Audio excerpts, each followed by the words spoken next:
All right, we'll get this thing kicked off.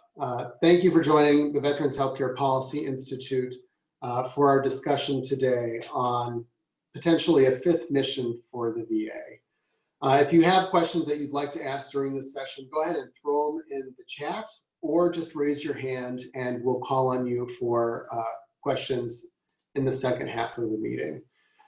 This week we reached a pretty grim milestone. 100,000 Americans have died of COVID-19.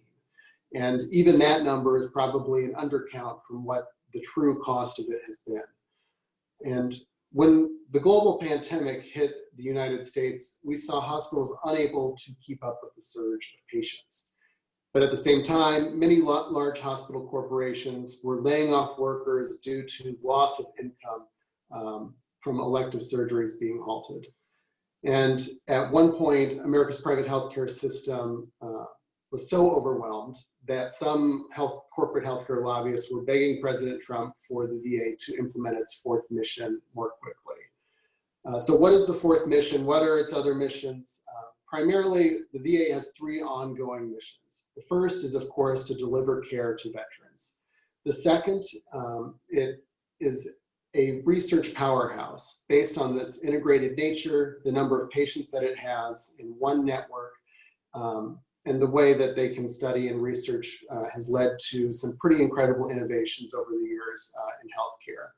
Its third mission, the VA has trained an incredible number of healthcare professionals across the United States. Think about 70% of doctors have actually received some training in the VA at some point in their career.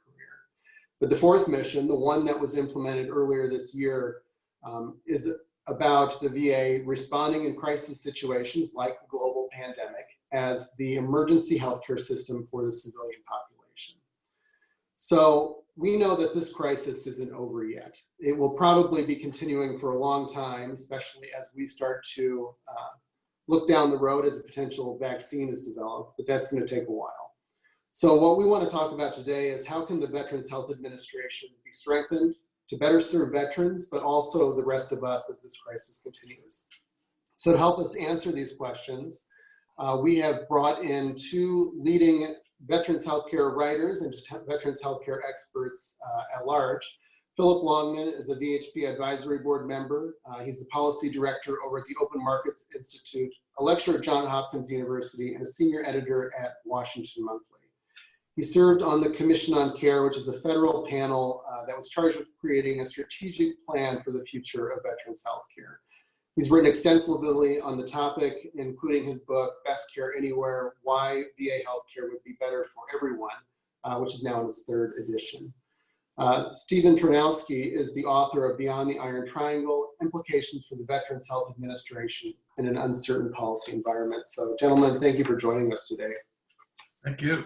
Thank you for having us. Thank you very much. So over the last 3 months, we've seen the incredible vulnerabilities of the American healthcare system really exposed with COVID-19. At a time we needed a surge of healthcare providers, hospitals began to lay off staff. Additionally, a lot of the stimulus or bailout money has gone to big hospital corporations, but a lot of smaller practices across the country are pretty much facing closure. Do you all think this is a moment of reckoning for the American healthcare system? And what do you think the VA's role is in this going forward?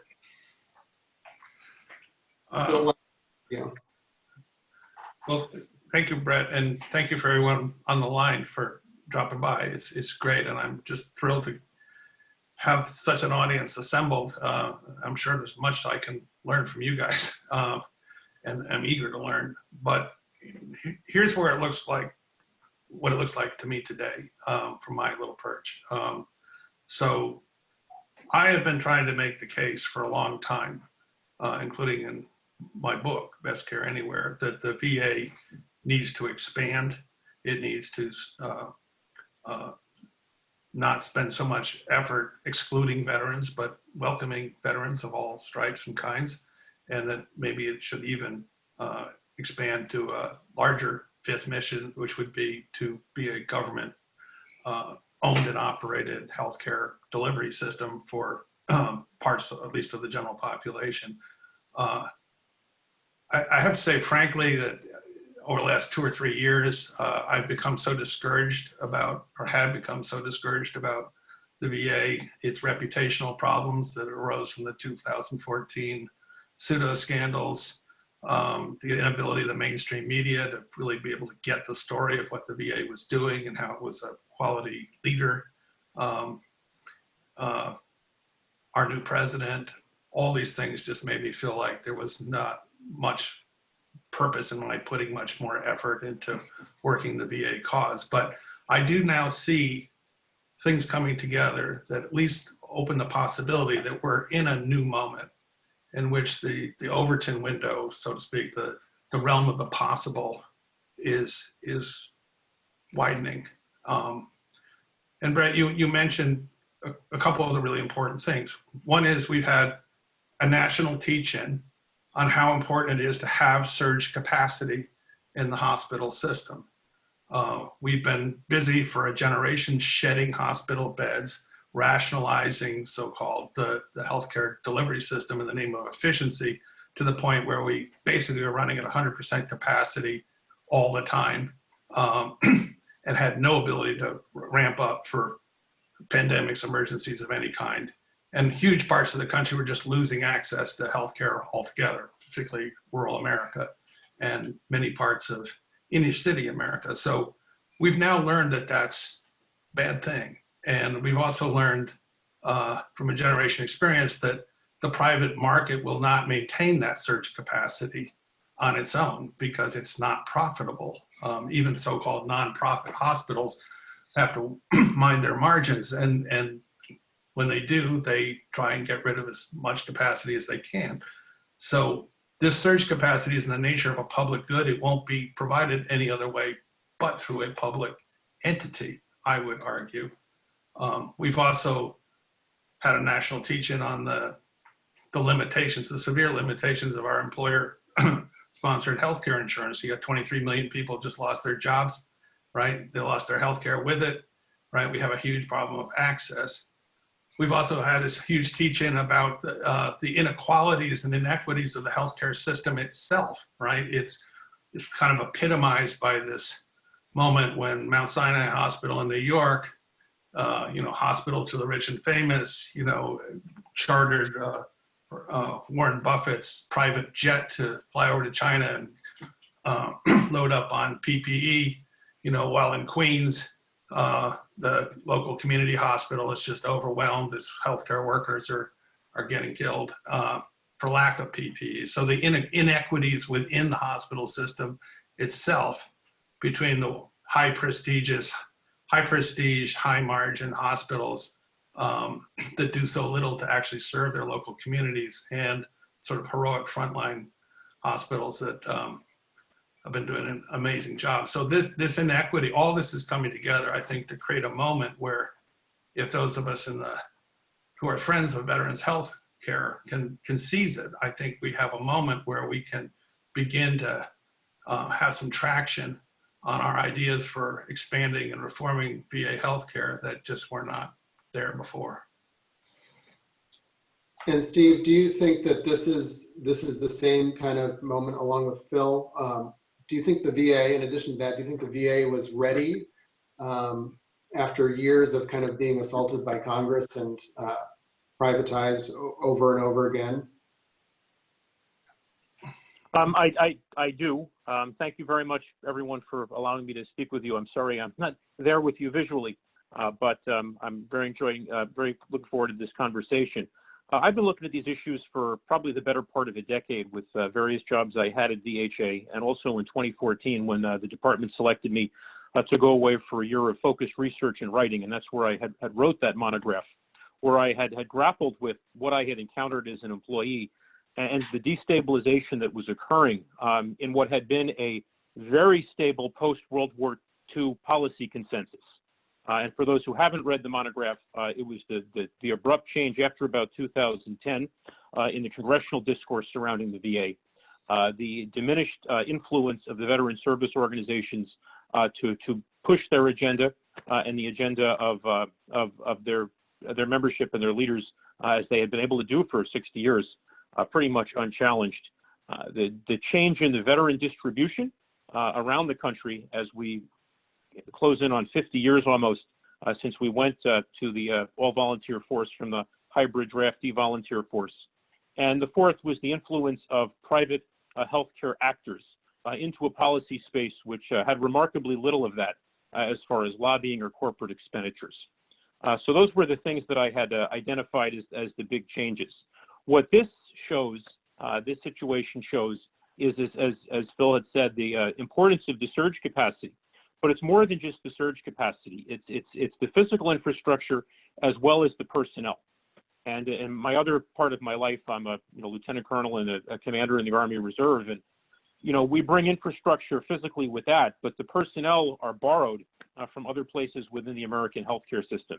And I know that was a tremendous issue we had with identifying very recently providers who we could surge forward to locations in the Northeast because that would rob Peter to pay Paul by taking someone out of an existing facility where they were providing critical care.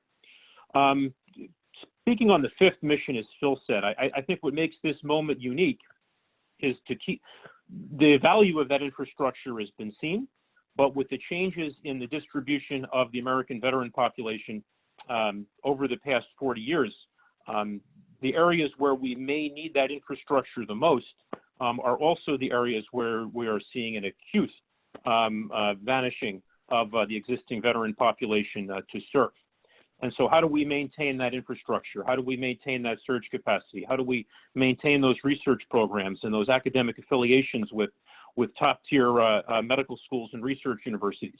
And that's where we may have to look at what are the other models to be able to maintain that case volume and also that density of patients needed to preserve that infrastructure. I hope that answered your question. So after the 2008 financial collapse, we saw a lot of veterans moving back into the Veterans Health Administration after they lost their employer-based insurance. Do you think that we're going to see a similar move now based on the COVID layoffs? And is there a role for VSOs to really advocate for their members here? Well, I'm sure we will see a surge if we haven't already of, I think 12% of veterans now are unemployed. The question is, what's going to happen to them when they present to the VA, right? One of the ironies here is that we've gone through this long season of outsourcing more and more VA care to the so-called community care, or care in the community, and yet care in the community is being hollowed out, particularly in the areas of rural America. And so even in places like, let's say, in the zip code that contains the Cleveland Clinic, right, in East Cleveland, right, is a federally designated medical shortage area and a federally designated primary care shortage area, right? The Cleveland Clinic basically runs as an intercontinental hotel on its campus in which it hosts various members of the Saudi royal family when they need a body organ replaced, but is basically doing nothing for the larger community that surrounds it. And so the idea now that we can continue to outsource VA healthcare to a private system that's basically in extremis and shrinking fast. By the way, it's another thing we haven't mentioned is that because of the financial duress that was pre-existing for many hospitals, but now has been exaggerated by the COVID crisis and the loss of elective surgery, we're going to see a more rapid decline in the number of private hospitals available to which you could outsource. So all that, again, is part of the sea change in the world. Another thing we haven't mentioned, too, as a sea change is that because there are so many hospitals, rich and poor alike, that are now presenting to Congress saying, we need a bailout, right? We have an opportunity, whether we'll take it, I don't know, but we have the opportunity to put conditions on those kind of bailouts, as we did with banks and car companies and railroads and others, right? And so there's an opportunity here that we've got the private sector sort of in a uniquely vulnerable position here for where it was. So I guess in short, yes, we'll see a lot more people, veterans applying, but at the same time, as Steve mentions, we have an incredibly vanishing veterans population. So in other parts of the system, we'll have challenges in maintaining safe volumes of care unless we open it up to more people. So there's a clinical case for doing that, and there's also a political case, which I think, again, we need to put our heads together and figure out how to seize this moment. Steve, do you want to kind of comment about what role the veteran service organizations potentially play in this moment, or if they even see this as their fight? Sure. Before I answer that, I just want to back up a little bit on the initial question. Yes, the unemployment rate is certainly going to drive the user piece on the veterans, but I think this is a longer arc of an issue going back with really the fundamental change of the relationship between employees and the employer-based health insurance. We have among the Iraq and Afghanistan veteran generation already some of the highest historical user rates or penetration into using VA services compared to previous conflicts. And a lot of that's attributable, again, to the types of changes in the employer-based health model. The type of, Blue Cross, coverage that someone coming back from, Vietnam in 1969 or 1971 taking a job is fundamentally different than the gig economy and the episodic type of employment that I can tell you as a commander, I know all, personally all too well coming today. So I just wanted to highlight that. And also there's a larger surge in disability claims as well. Just the culture of the military has changed for good or for bad, where that's now seen as kind of a norm to file for, where it maybe had not been 40, 50, 60 years ago. Do I see a role for the VSOs? Absolutely. And this could actually be an interesting role. And we can talk about this a little bit more in some of the other contexts. Because the veteran policy community had been so stable, basically from 1945 until about 2010, a lot of the larger trends, politically with partisanship, changes in Congress, changes in governmental attitude towards insourcing and outsourcing, VA was really immune from a lot of those debates for a very, very long time. And by that happening, it almost became ghettoized, where veterans issues were these discrete issues, basically discussed within the confines of not very prestigious, very low visibility congressional committees, with a constant churn and a very junior membership profile that really weren't able to advocate those issues well, maybe to the larger community. So the larger health policy community in Washington and certainly in Congress have largely been divorced by discussions about VA, and that goes for its tremendous successes as well as some of its stumbles. And so engaging, the members on the Energy and Commerce Committee, which oversees pretty much all of healthcare delivery in the United States, or the Ways and Means Committee, which oversees all of healthcare financing through Medicare and Medicaid, that could be one way where different stakeholders could potentially be engaged. And I think also highlighting the importance of the fourth mission is another so what to those areas that we're seeing the shrinking of the veteran population. There's a political science term about political issues, and one is called a universal externality issue. That is an issue that applies virtually equally to all members of a legislative body. And then there's a mixed externality where it applies more to some areas than others. Veterans issues, historically, certainly after World War II, were a universal externality issue. Every district in 1970 had at least 24,000 living veterans. That is certainly not the case today. And now what we're seeing is a lot of the veterans issue with certainly self-selection on the committees that oversee the VA. They're becoming a lot more like agriculture subsidies or military basing issues or some defense contracting issues where It's impacting some districts and some states more than others. And of course, every district has veterans that live in them, but there just comes an inflection point as a member of Congress with a limited staff of, how much time and bandwidth and energy you can put to something that's really of diminishing benefit or of interest among your constituents. I hope that answered your question.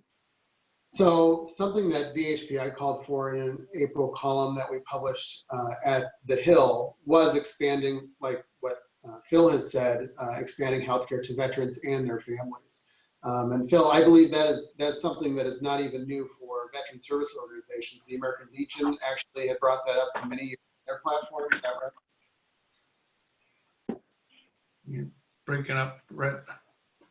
I was just asking, we had published in April about wanting to expand healthcare to veterans' families, like you've worked on for a long time, but that was also something that was in the American Legion's platform for a long time, wasn't it?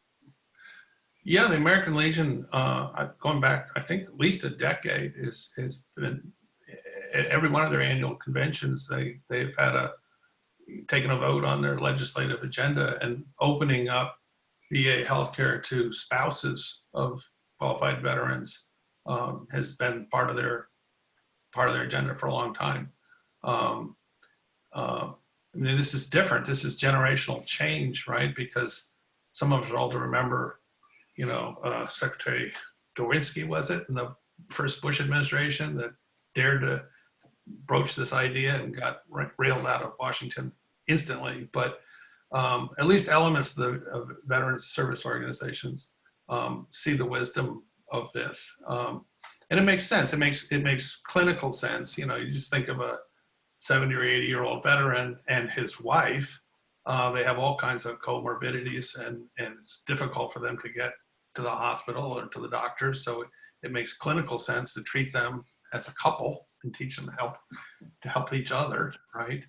And it also makes fiscal sense, because we know that VA healthcare outperforms Medicare, both on cost effectiveness and safety and patient satisfaction. So it's kind of a win-win. I think, there are real concerns that particularly disabled veterans have about getting crowded out of the very special features of VA hospital or VA care that are specialized to their needs. But I think that's something we can work with. It's important in terms of political packaging. It doesn't have to be presented as opening up the VA to non-veterans. It can be, we have this veterans hospital. People are talking about how we need to close it because it doesn't have enough patients anymore. Rather than closing it, maybe one wing of it now becomes rededicated to a newly branded but closely related healthcare entity that employs a lot of VA people and uses VA protocols of care and probably VA information systems and all like that. But as you can go to a VA hospital and get TRICARE, use your TRICARE card, you might be able to go to this part of the VA hospital and get care that's not specifically for veterans with service-related disabilities. Looking long-term, kind of as we continue to deal with COVID-19, Steve, after 9/11, can you tell us a little bit about how emergency responders were built into or had their care provided to them? And so many employees across both the American healthcare industries as well as, like retail workers have been deemed as essential employees. What do you think, what is the potential for caring for them long-term under the VA's fourth or maybe even fifth mission? Well, that really, I think, is up to, that's really an issue that's up to Congress. You did mention 9/11, which is a very interesting legislative history, that in the Williams-Zadroga 9/11 Survivors Bill, the public law number escapes me right now. That actually is a provision in that law that VA had never opted to execute. But VA did have, was granted authority in that law to treat registered under the 9/11 responder registry and provide care to them. And that was, I was up in the Chief of Staff's office at DHA when that had happened. And that was just a very interesting possibility. Certainly it could have been a mechanism to maybe shore up some of the case volume concerns and patient density issues maybe in the New York area, but also other parts of the country. So I think that's an interesting model, but again, that would be something that would have to be legislated. There's some discretion on the VA side to manipulate eligibility potentially with different categories of veterans, but new non-veterans that would definitely require some new authorities. But as Phil had said, I mean, there's a lot of different options. And they can't be applied equally, just because, as we saw with Phoenix and some of the access issues, availability, excess capacity does not exist equally across the system. But certainly TRICARE beneficiaries making a more aggressive use of that ability would certainly be a way to potentially bring folks into the system. And this is something VA had been thinking about for a very long time with its academic affiliates. And the term used at the time was joint ventures. And the idea was this holistic delivery system where we would partner with our academic affiliates, where many of our providers have faculty appointments. And even if the veteran family was not being treated by a VA provider, we could have locations where the VA clinic through a single door was embedded, right? So the whole family was getting a holistic care. That may or may not have been by a VA provider, but it was the idea of merging those two things together. So that joint venture concept with the academic affiliates, that would certainly be an option to kind of get towards what I think you're talking about, you know, in those areas like the Sun Belt, where just the limitations of capacity infrastructure right now would just prevent taking people within our own doors. Just to remind everybody. One point of information about that. When I was on this CARES Commission, I tried to persuade my fellow commissioners to endorse a platform in which we would create a statutory authority for this, and I could not get a majority, but I did get, and it has the force of law if anybody wants to take it up. It gives the secretary the right to it's at his discretion to study where in the country this excess capacity exists, and when and where he finds it, he has the power in order to do pilot projects. It's the language that became law. Pilot projects to experiment with a civilian VA type project. So with the right secretary and the right administration, that might be a vehicle. And as we move further along the path of this joint VA-DoD electronic health record, the importance of this for continuity of care on the DoD side I think is going to force that closer examination. You know, we have hundreds of thousands of service members and families all over the country in what, you know, we call TRICARE remote, where they're physically, you know, beyond 40 or 50 miles from a military treatment facility. And while some of them do utilize the VA, the lion's share do not. And so there is a loss there, even for the service members in readiness, about the integration of the longitudinal health record and the ability to track them. So there may be an interest as the health record systems get joined to try to keep service members and their families within the federal system for that seamless connectivity and continuity of care. Yeah. Good point. Just a reminder to everybody, if you do have a question that you'd like to ask, please raise your hand as we're heading into the second half of this call. We'll go through if you've raised your hand and get you on the line to ask your question. So just as a final question to me, or from me, gentlemen, you know, a lot of the activities over the last couple of months have been about essentially helping Americans pay their bills. We're helping healthcare companies pay their bills. But at this point, there doesn't seem to be a big conversation happening about how we make healthcare en masse. Do you think that's just because we're so close to the crisis yet? Or do you think that maybe that conversation isn't top of mind for a lot of people? Well, I think coming into this crisis, the man in the street including many policymakers, even quasi-sophisticated people, their take on the U.S. healthcare system went something like this: it's the best healthcare system in the world, except that it costs too much, and we need to expand access to it. So almost all of our politics of healthcare has been not about the delivery system. It's been about how do we create new insurance entitlements, private and public, to get people into this wonderful system. Now, some of us have known for a long time, especially many people on this call, I'm sure, know that contact with the U.S. healthcare system is the third leading cause of death in the United States after all cancer and all heart disease. All right, it's a deeply, deeply flawed system. It's dangerous to come in contact with because of the numbers of medical errors.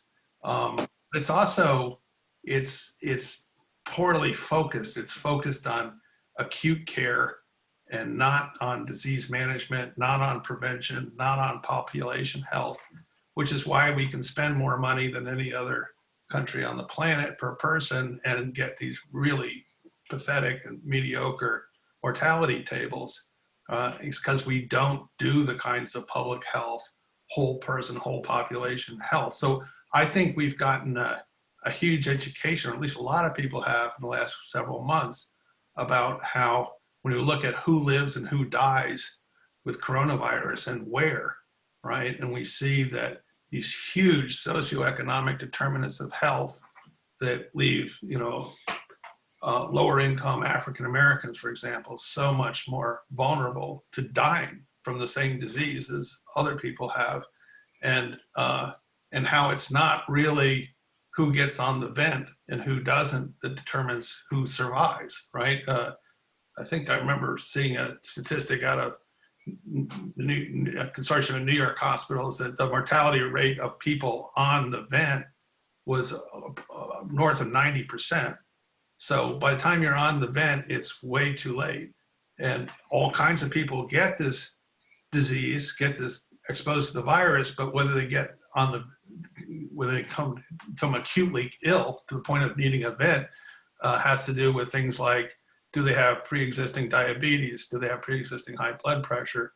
Do they live in poverty in such a way that they're exposed to the virus? So I think, part of the attraction to me and many other people of the VA was that it had this public health orientation that, that looked at the whole veteran, not just one body part at a time, not just at one time, but over the life cycle, and oriented its protocols of care to treat the whole patient all the time, even when the patient wasn't a patient. So I think there's a chance now that people can begin to understand, right, that it's not the most high-tech medicine, it's not the most high-rep medicine that creates the most health, right? And that the VA is a pioneer in that sphere. And if anything, the rest of the healthcare system has to catch up with the VA in adopting to that model of care. So I hope it's great. I mean, I believe that it's fundamental to any real healthcare in the United States is we have to delegitimize the Cleveland Clinic, Mass General, Johns Hopkins. Those are not the institutions that are creating the most health for the least dollars, right? They're very good at the highly specialized stuff that they do, but that's not mostly what we need from our healthcare system. And to the extent that we can shift the conversation around from who has an insurance entitlement to go to Johns Hopkins to how can we get Johns Hopkins to better serve the community and create some real community benefits rather than catering primarily to rich medical tourists from abroad. I think that'll be great. And I do think that is happening because whereas in many ways frontline healthcare workers today are the new cops and firemen of what they were after 9/11, the new heroes. You can see lawn signs everywhere you go. Thank you to our heroes. Though they are heroes, that's great. But the corporations that own the hospitals, the corporations like the University of Pittsburgh Medical Center that continued doing elective surgery, over the protest of their own doctors well through the end of March because they didn't want to forego the income. We're getting more and more stories like that, more and more stories of rich nonprofit hospitals that are surprise billing people, right? And so when we change the conversation to how bad is the American healthcare delivery system and get away, not abandon Medicare for all as a concept, but understand its deep limitations. If we have Medicare entitlement to all this current delivery system, we've fixed some things, some important things, but we haven't begun to fix what's fundamentally broken, which is the healthcare delivery system itself. Steve, do you want to answer that last question, and then we'll move on to our audience members' questions here? Sure. Yeah, great points, Phil, all around. And I think this is an interesting time. I think there is that relooking or maybe broadening the aperture of what the realm of the possible may look like. Outside of the healthcare delivery gaps and the haves and have-nots, I mean, I think the situation is really laid bare for a lot of reasons. Just the indispensability of the VA for surge capacity, the fourth mission, the medical logistics powerhouse that it brings, and as well as the throw weight that can be added through its network of academic affiliates. So I think these are all things to its credit.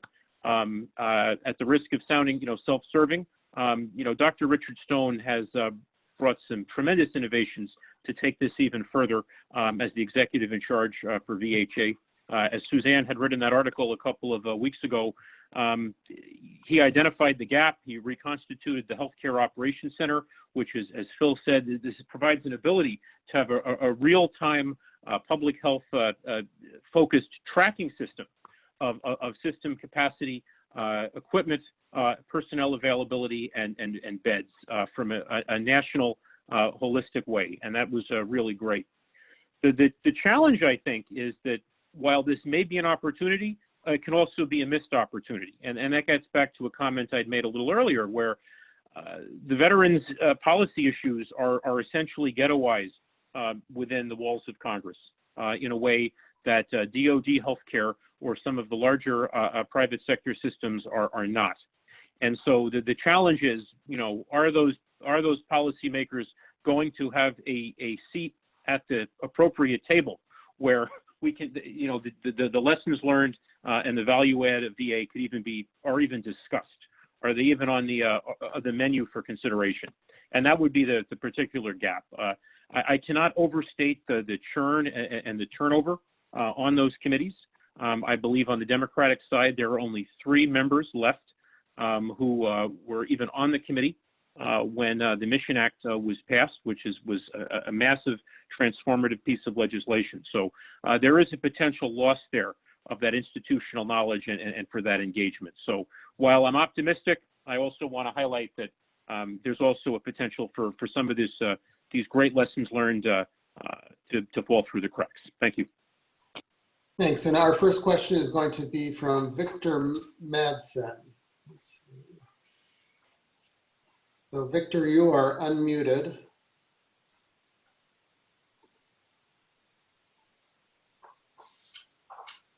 Victor? Okay, excuse the lack of camera. I'm the National Vice President of Thomas Paine Friends. I served as a rifle platoon leader in Vietnam in '71 as in the 101st Airborne Division, and in '72 as in 196 Light Brigade. I have graduate degrees in sociology and business. I've written books about the military in World War II, including the replacement army structure of the German army.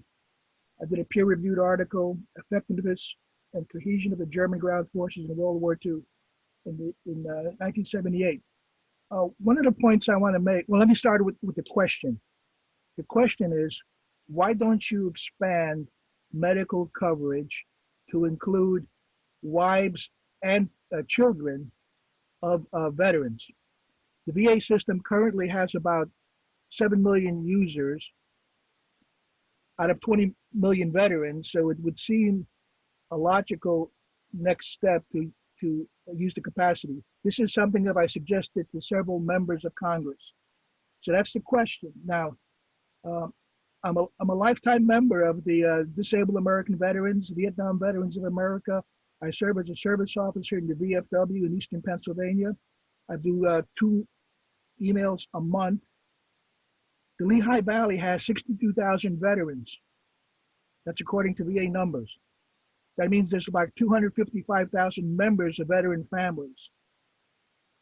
So the VA has legitimacy to address the needs of the families. You know, how much capacity Wilkes-Barre might have is another issue. But what I'm asking is, why can you not at least approach Congress to say, look, there's a gap here. We can maybe fill part of that gap. So that's the question. And thank you for all you do. Thank you, Victor. Steve or Phil, do you wanna... Go ahead, Steve. Yeah, Phil would probably be best with his Commission on Care experience, and I'll weigh in at the end. Yeah, well, I share your vision. I have the same question. Why didn't we do this 10 years ago? I know that hospital in Wilkes-Barre very well. They do great stuff. It's amazingly well integrated with the community health community in that area. But you know, the big problem is they got a beautiful cath lab up there, but they need people to treat. And so, sure, why not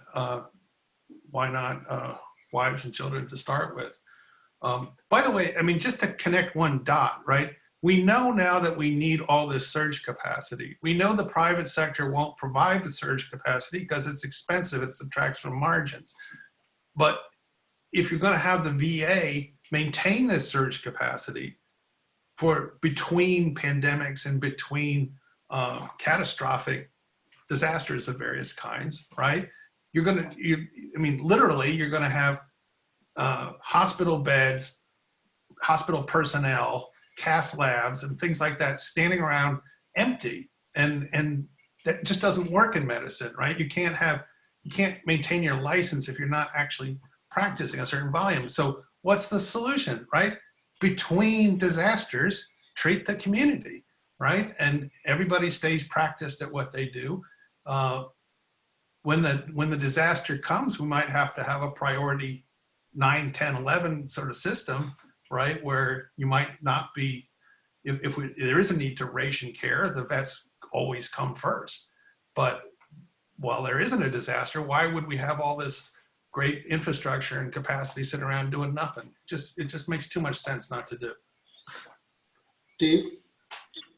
Yes, thank you. And that I echo with what Phil said so eloquently.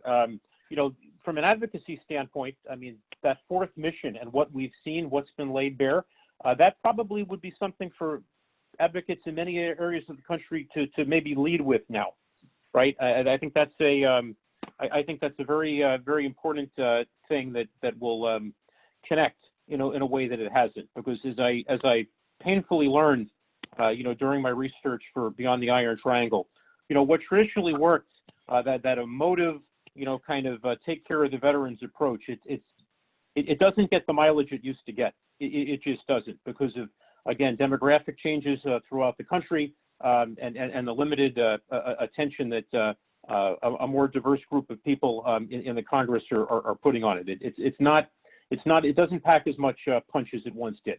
So I think by talking fourth mission stuff, that's a way to engage members in areas where we need surge capacity and there's a rapid decline in veterans. The importance of the academic affiliations is another huge one, even where, you know, skeptics of government-provided healthcare system might be brought to reconsider. And I've seen it with my own eyes, because right, when you're now making, you know, the University of Texas system or University of Kansas system as a hypothetical, you know, part of the VA conversation, that packs a whole lot of weight for members of Congress and their staff than just making it a VA and a veterans issue. Thank you. So we've got time for about 3 more questions. So we're going to start with Daniel Young. Daniel, I've moved to unmute you.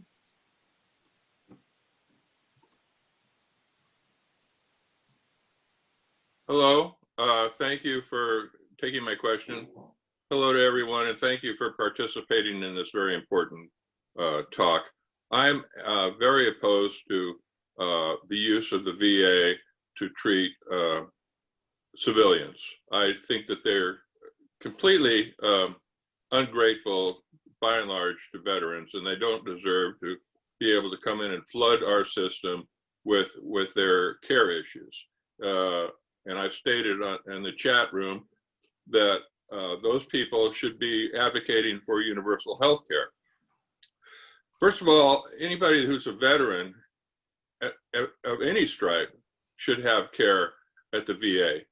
And that will take up a lot of more room, more spaces, more beds.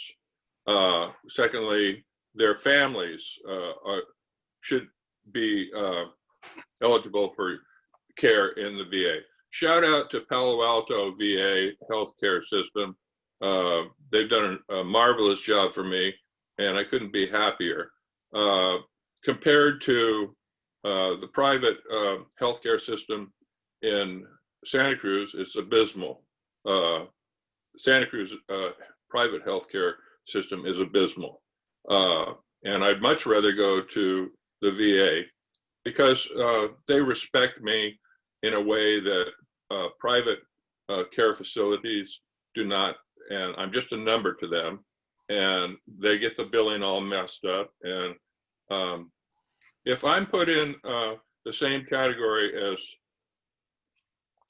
a user of the VA as public citizens, I can't help but feel that the quality of care is going to be reduced, and I'm going to be competing with people who could or may be eligible for better care than some other people. For instance, if they have Blue Cross or if they have a Cadillac health plan and they decide they want to use the VA instead, what's to stop them from flooding the VA system? So I would oppose any extension of the VA to the public who are not veterans or families of veterans. Thank you. Oh, and one more thing, please. Sorry. Should Okay. If the Institute can advocate to eliminate this fifth column, I would really be supportive of that. All right, thank you, Daniel. You know, I think that that is probably one of the hurdles that the Legion faced for many years in implementing kind of an expansion of care, and certainly would be echoed by a number of veterans. And Steve or Phil, do you have any comments on that, or do you want to move on? Let me just first of all express solidarity with the idea that last thing anybody here wants to do is flood the VA with patients it's not prepared to handle. So that's not even anything that we're advocating. You mentioned Palo Alto. I know that hospital. It's a great hospital. I spent some considerable amount of time at that hospital talking to folks. There's only one thing wrong with that hospital. It's a very real possibility that they will have to close that hospital. If you go to the lobby of that hospital, it has signs there that say things like "Bus to Chico," because that's how far people have to come. Very few veterans make enough money to live anywhere near that hospital. I remember I went out to dinner with their surgical team one night. None of them could afford to live anywhere near that hospital. They were all commuting, 4 hours a day, right? And so that hospital is really in extremis, and even as it's in many ways the flagship, the most perfect hospital in the VA system. It's perfect in every way except doesn't have enough patients. So what do we do about that, right? I don't want to see anybody crowding you out of that hospital, but I also don't want to see that hospital just get absorbed into Stanford or something, which is probably like the real life alternative, like what will happen on current course. And so we're looking for a third way in which we can save institutions like that. and also save, the St. Elsewheres in the systems, the VA hospitals that aren't renowned, but play an essential role in a depopulating part of Nebraska or someplace like that. All right. And we want to keep those places open, and nobody can see how to do it short of having another World War III type draft, right? And it'll create enough veterans to support an institution like that. So that's the dilemma we're facing. That's the only reason we're having this conversation, is like trying to preserve the capacity we have in the VA and maybe expand it a lot, right? So properly understood, we're not talking about flooding the system with non-VA people. We're talking about saving. Great points, Phil. I couldn't have said it more eloquently. And again, this is more to paint, facts, I think, than advocating for the standpoint. But we're not going to be able to maintain this infrastructure with these current trend lines. I mean, they're on the VA website. You can see what the actuarial projections are by congressional district with living veteran population, out to 2050. Right. Look what's happened in Boston. With basically the collapse of 3 facilities into 1 inpatient. We're seeing it right now in real time in New York City, where the available services at Brooklyn are a shadow of what they were even 15 years ago. And there was even discussion of moving more surgical procedures out of that facility over into Manhattan. Well, Brooklyn has been indispensable in the COVID-19 crisis in New York, and also with Chicago with the closure of Lakeside. I mean, you can look at all these metro areas and you see a lot of the same trend line. And it's not just the surge capacity. If we lose this capacity, we lose the academic affiliations, we lose the research collaborations, and that's a tough thing. I would just counter, it's a counterintuitive thing, but, having people who choose VA, who are not veterans, counterintuitively could be some of the biggest advocates, right? Because one of the dangers we've seen with various social welfare programs or whatever, when something's seen as a charity care type system or a safety net system, I think it's a lot more expendable sometimes. And I think as we see the veteran population changing and disappearing in parts of the country, I think that risk becomes more and more. So by having people who self-select to use the system because they've done the research and they have those that socioeconomic status, those could actually wind up being some real champions of the system that might have an influence in ways that you need now to preserve the VA. All right, we're going to go to our final 2 questions. First up is VHPI President Paul Cox. Paul? Yeah, I just have a question for Steve, which is that if he could possibly discuss the VA's current policy on defining veterans very narrowly, even though the law that defines veterans only requires the VA to exclude veterans who are discharged as a result of courts-martial. Yet anybody with an other than honorable discharge, the VA really doesn't provide services for. And out of the fairly small percentage of veterans that are currently using the VA, some of those that aren't using the VA, some fraction of those are people with other than honorable, but also other than dishonorable discharges. Thank you, Paul. Steve? Yeah, that's really a little bit out of my area of expertise. My understanding is a lot of those are at the discretion of the VA. We saw that in 2003 with the narrowing of the what we call the Priority 8 eligibility. Again, that predates my time at the VA. I knew that it happened under Secretary Nicholson, and it was something that had not been reconsidered subsequently, at least to my knowledge. So those discretions, that discretion does exist. But again, as I said in the last comment, I mean, from an advocacy standpoint, growing that pool of people who can use the system, and with Priority 8 of having that higher income, those could potentially be champions in a way that some of the lower income folks just may not be able to be. So that is a very interesting discussion. I wish I could answer your question better, but it's really not an issue that I'm very well versed in. Thank you. And final question. Phil goes to- might have something from Commission on Care. I mean, that may have been a discussion there. I don't know, Phil, if that was something that you all had discussed. I don't mean to totally punt. Yeah, it is. The commission came out in favor. I see Michael Blecker's on the call. Maybe he talked about it better than I can.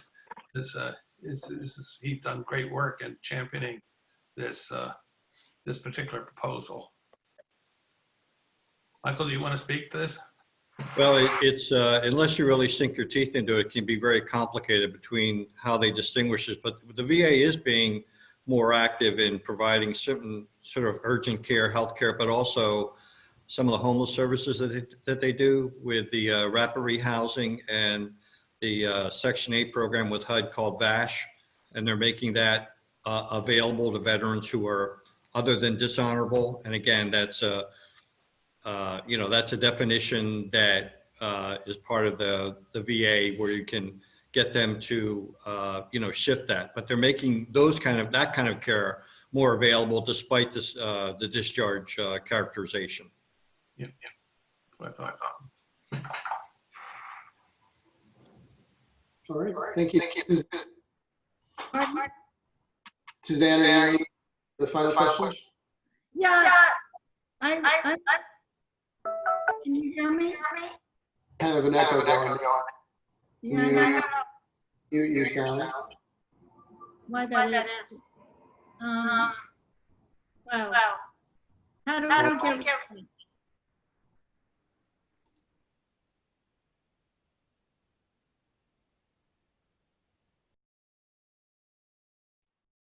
Is this better? Can you hear me now? Okay, I can't hear you all, but that's fine.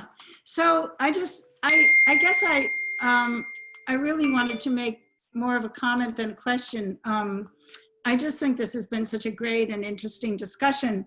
I think that we really have to build on this opportunity. I think that we have an emergency and it's not going to go away.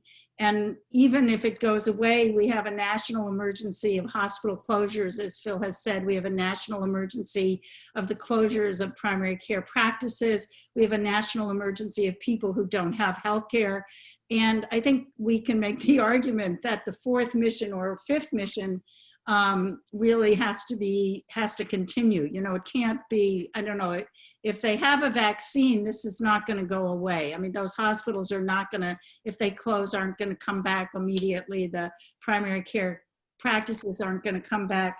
I think we really have to, I think also a lot of doctors now who were opposed to working on salary or working for the government are sort of looking at their mortgages go down the drain as they sit home, you know, because they don't have anything to do, and would reconsider how they function in a differently constructed delivery system. I think that, you know, the veteran who raised the issue of civilians not being deserving of VA care, there are a lot of civilians out there who are putting their lives on the line, grocery store workers and meat packers and, you know, nursing home workers, I mean, and nurses and doctors, and they're crowding you guys out as the new heroes, you know. And these are people who have either no health care or they can't afford their employer-based health care, et cetera, and the VA could be a model for them. I think that we need, obviously, if we expand the mission of the VA, and I think we should begin by including all veterans. Get rid of all these eligibility requirements. Let all veterans in, then let their families in. Phil has suggested this. And then, you know, if I were a veteran facing the closure of my hospital, I would rather that hospital stay open by including some civilians than see it disappear from the face of the earth. And I think one of the things people need to consider is this bill that Rounds and Mike Rounds and Joe Manchin have proposed to repeal the Air Commission. We can't get into this right now, but this commission is, we really need to make the argument now that you cannot afford to lose VA facilities. You know, Abraham Lincoln's motto of the VA, the he has borne the battle, and his widow and orphan has been plucked out of the context of the second inaugural. And Lincoln's whole message was not that veterans are apart from a national healing project, but part of it. And we have that national healing project now. And I think Phil and Steve have really articulated how that mission, how the VA can be part of this national healing project, not just for veterans. Obviously, veterans have to come first, but for all of us. And I just think I just can't say enough about how interesting and important the message that they've made is. And for VHPI and all of us, I really want to thank you. Thank you, Suzanne. Phil or Steve, do you guys have any final comments as we wrap up this afternoon? Yes, actually, thank you. I just want to thank everyone for the invitation. This is kind of an unexpected but wonderful opportunity to be able to do. My time at the VA is coming to an end. I hope to transfer to my new agency probably within 40 or 50 days, but it's something I learned a lot about in the past 10 years. I've been part of federal health care delivery in some capacity since 1998 when I was 21. And it's something I look forward to staying engaged with. And if I could be of any help in the future to you or to anyone else on the phone, it would be my honor to do so. So thank you very much. And I'll turn it over to Phil. Yeah, well, I am also very appreciative of having this unexpected opportunity to re-engage with the community. And I guess my parting thought would just be, you know, I can't help but believe there must be a lot of people like me who had become quite demoralized in the cause. And I do think that this is a moment in which there really is great opportunity. And so if we can just shake off our weariness and get back in the fight, I know I hope to be there, and I would love to work with any of you that want to join me there. So thank you again so much. Well, thank you all for joining us today with the Veterans Healthcare Policy Institute's discussion about a potential VA fifth mission. If you want to learn more about our work, please go to our website at www.veteranspolicy.org, and you can sign up for our weekly newsletter right there on the front page. You can also find us on Twitter and Facebook at Veterans Policy. But thank you to Phil Longman and Stephen Ternowski and all of you for joining us for this discussion today. We are going to be posting this on our YouTube page later this week, and we'll get it around to you all in our newsletter. But thank you again, and we hope to see you all soon. Thanks. Take care. Thank you.